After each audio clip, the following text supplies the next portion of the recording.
जळगावमध्ये पैसे वाटपाचा एक धक्कादायक व्हिडिओ समोर आलाय। मतदारांचं नाव आणि नंबर लिहून घेतल्यानंतर त्यांना पैशांचं वाटप केलं जातंय। यानंतर नकली ईव्हीएम कोणतं बटन दाबायचं याचा डेमो दिला जात असल्याचं या व्हिडिओत दिसतंय। शिंदे सेनेच्या कार्यकर्त्यांनी पैसे वाटप केल्याचा आरोप अपक्ष उमेदवारांनी केला, तर शिंदे सेनेनं आरोप फेटाळले असून आता रोजंदारी महिलांना त्यांच्या कामाचे पैसे दिले जात होते असं उत्तर दिलंय। पण रोजंदारीचे पैसे देताना या महिलांना ईव्हीएम वर डेमो का दिला जात होता असा सवाल उपस्थित होतोय।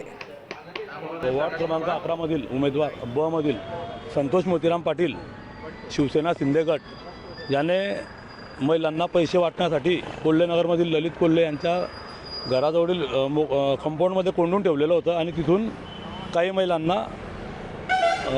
क्रमाक्रमाने पैसे घेण्यासाठी बोलवत होते। यांचा 8-10 दिवसाचा खर्च किंवा ते मशीन्स आम्ही जे ट्रेनिंग देतो, कोणी आलं की मतदान कसं करायचं हे रीतसर चालणाऱ्या गोष्टी, याचा कुठेही करणं कोणत्या गोष्टीची वाटपची संबंध नाही।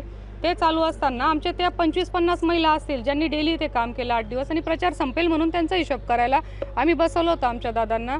तर यांनी अशा पद्धतीने ती शूटिंग घेतली की इथे येता येऊन पैसे वाटप होते आणि गर्दी म्हणजे खूप मोठ्या संख्येने एक रूमर क्रिएट करून इथे हजारोच्या संख्येने महिला बहिणींना पाठवलं।